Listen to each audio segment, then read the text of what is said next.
What's going on, YouTubers? This is Guddang775 back with another video. Today, I'm gonna be talking about me. I got a few messages on my direct messages on Twitter and my Google Plus saying that why am I doing videos? What am I getting out of it? How am I giving away all this stuff? Well, I'm gonna answer those questions today. First off, I want to tell you guys I should have done this video as my first video. Because I didn't really explain who I am, what I'm doing, and where I come from and whatnot. So basically, this channel is about video games. Anything related to video games. Xbox, PlayStation, Nintendo, 3DS, Dreamcast, Vita, old stuff, PSPs. You name it. I'll be talking about video games. Video games that interest me and that I have had first-hand experience with. I'm not gonna talk about something and try to review something that I have not had first-hand experience with. So yeah. Number two, Android. Okay, I buy and sell Android phones regularly, and if you need help with your Android phone or you got a question on which phones to pick up, give me your questions. Tell me what criteria you need, and I'll point you to an Android phone. I can tell you for a fact that this year, the Google Nexus 6P basically is the 2015 Android phone of the year. Galaxy Note 5 is number 2, and the LG V10 is right behind it. Now, you want to talk about honorable mentions, would probably be the Moto X Pure and the Droid Turbo 2. Those are my phones of the year. I did not include OnePlus in there because I don't give a rat's ass about that invite system they have. I don't really care for it, but they do have a good phone. But I have Verizon. So yeah, that's a big FU right there. Verizon, they can be like Grinches when it comes to having unlocked phones in their networks. And I've had my Moto X Pure, my Nexus 6P, and my Nexus 6 all on Verizon. But trying to get my Nexus 6 activated on Verizon was quite a bit of pain in the ass when it first came out because Verizon did not want to recognize it like they do many other unlocked phones.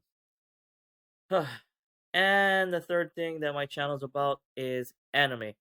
Okay, I've been watching anime from back in the late 80s, early 90s. I remember, I think my first anime that I've watched was probably old school Dragon Ball. I think I was in fifth or sixth grade, about 26, 27 years ago. No, wait, 25 years ago. Oh my gosh, I can't even. Sorry, it's been that long. Okay, I'm 36. Okay, 36. I'm middle age. Okay, middle age. But yeah, I've been watching Dragon Ball for a long time. Anime for a long time. And Dragon Ball, I'm pretty sure was my first. Then Bubblegum Crisis, if you guys remember that. Old Bubblegum Crisis, with Chris and all that, with their powered Iron Man like suits. Yeah, that was badass back in the day. But now I'm watching stuff. One Punch Man. I'm watching Seven Deadly Sins, Knights of Sidonia, Seraph the End, World Eater. Ushu and Toro. That's the animes I've been watching now, and there's a lot of great anime right now. It feels like anime overload because there's so much damn anime out there. It's like I can't keep up with all this anime out there.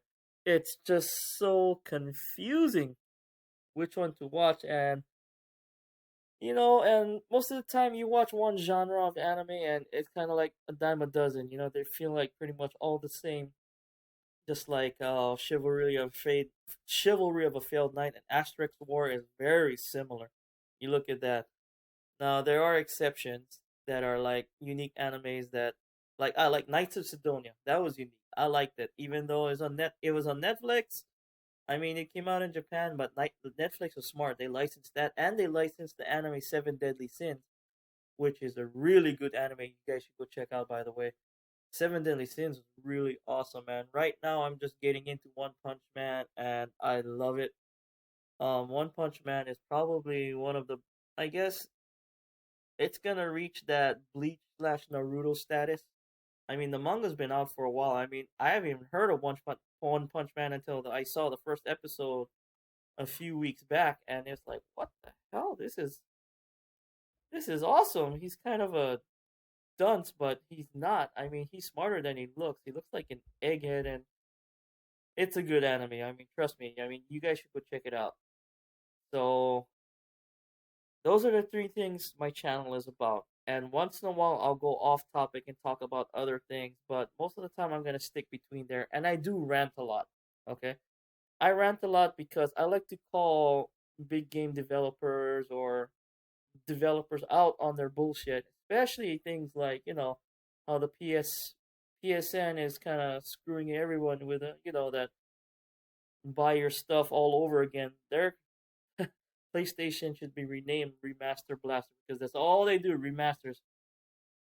And now it's coming to Final Fantasy VII, where they're talking about it being episodic. Okay, I don't know if you guys noticed that, but they're gonna chop Final Fantasy VII into pieces.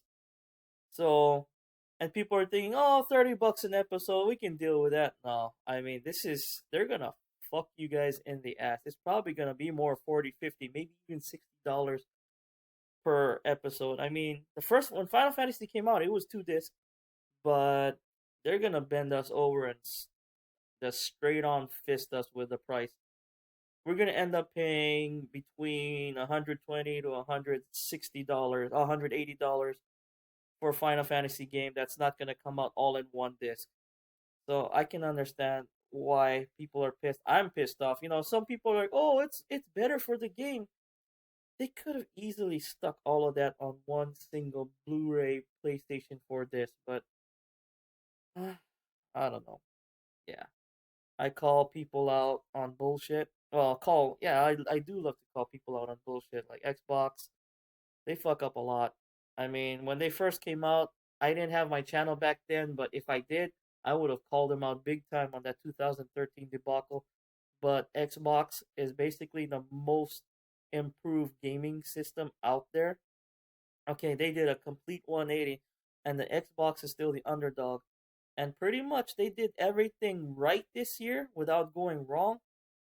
I mean, they came out with a lot of exclusive. They came out aggressively with exclusive, especially toward the later part of the year, and they enacted backwards compatibility.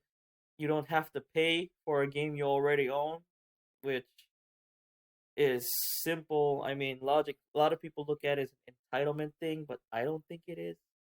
I mean, I bought a ton of games, PS Classic on the PS3, and those games are obsolete now that I have a PS4. And it was like, oh, why'd you get rid of your PS3? I didn't get rid of my PS3. My PS3 died on me, and I only had it for about a year and a half, and it died. So what? That's like a big fu from Sony to me. So, and that many other people feel that way. You go look at it, look all the YouTube videos ranting about the PS2 emulator and whatnot. They're getting trashed right now. But don't get me wrong, I still love you guys, Sony. I bought your system for you guys for your exclusive. I know you guys are gonna get Dragon's Dogma down the line. God of War is coming out. I know down the line. Horizon Zero Dawn. You guys got a lot of good exclusives that I want to play. Matterfall looks good. So no, don't take it. I'm not a fanboy of any one system. I'm a fan of video games. Okay, I buy games. I don't buy into sales and whatnot, except Microsoft because I do have stock in Microsoft. So I do kind of care about how their sales do. And if you guys take a look at my older videos, I do rag on Nintendo a lot. And it's not because I hate them and whatnot. I just want them to succeed because I was a Nintendo fan for a long time. I still am a Nintendo fan. I'm still hoping they achieve greatness, but they have done a lot of dumb moves lately. I mean, going into the mobile market, doing this Motimo app, and as soon as they recognized that mobile market, I mean, people realized what Nintendo was doing in the mobile market, their stocks dropped. Okay, big time. And then the failure that is the Wii U, I mean, just disastrous. I'm glad they're killing the Wii U off next year. They should just send it off mercifully. Don't get me wrong, the Wii U is a good and powerful system. I didn't buy that system because I bought the Wii and the Wii left a lasting impression on me. I didn't care for the Wii. And that's kind of unfair basing my, not picking up the Wii U because I didn't care for the Wii, but the Wii just didn't really excite me, and I was picking up an Xbox One day one, and I had to save my money. And then I got a PS4 after that, so money was tight, and I could not fit a Wii U into my budget. But the Wii U is still a good system. It's got a lot of good games on it. It's just sad that it has no third party publisher publisher support, and that's all Nintendo's fault. The software on the Wii U, the hardware, it sucks. It's the weakest console out there. I mean, it's don't get me wrong. I mean, the Xbox One and PS4, they're not as powerful as PCs. Like I got two gaming rigs for PCs. I got my little gaming laptop from MSI, and I got this awesome Asus G11 CD gaming desktop, and it's ridiculous. I love my PC stuff, and I don't know. I just kind of got back into PC gaming. I was never really a PC gamer. I mean, maybe I wasn't. I guess after I graduated high school, maybe in college, but I stopped. I mean, I got into consoles so much easier. But PC gaming does wonders for me now. I mean, there's so many games on the PC that are never coming to consoles because consoles could never handle it. Okay, games like Black Desert Online, Guild Wars 2. Well, they could handle Guild Wars 2, but I don't see why not. It's a few years old now, and they're not gonna care. You got Terra, you got Star Citizen coming. You got oh my gosh, there's so many good games on PC. It's just ridiculous. But I'm hoping that. Oh wait, there's one more thing I wanted to explain. How I may give away all this stuff. Like you guys saw me give away. I gave away a Razer Naga mouse and Guild Wars 2 Heart of Thorns game. I gave away a couple of what do you call that? Black Ops games, Black Ops 3, and I'm giving away Fallout season passes. Well, all of this stuff, they're basically gifts to me. I'm not buying anything out of my own money. These are all gifts that I the thing is I already bought all of this stuff beforehand. And it kind of sucks because I could have, got some free shit, but I already got a decent gaming mouse. I mean, I don't use a gaming mouse. I just use the regular stock mouse that I got, but I do use what do you call that? Razer, what do they call that? The gamepad, the little keyboard, gaming keyboard thing. It's pretty badass. You can fit your palm in. I forgot the name of it, but it's awesome. I mean, I should do a little review on that because it's really badass gaming tool. I love it. So I mean, it's nothing you can't do on your keyboard, but it's got the little hand rest, got the little thumb thing there. It's just awesome. But yeah, that's what my channel is about: games, Android, and anime stuff. I mean, you got questions about those? Shoot me a message. I mean, if it's an interesting topic, I'll even do a video on it. Okay. So again, I want to thank you guys for watching my videos. Don't forget to enter my Fallout 4 Season Pass DLC giveaway. Look at the last couple videos. Just leave a comment, or even leave a comment here. You can still enter. I'll pick the two winners random this Friday. This is Guddang775. Peace out.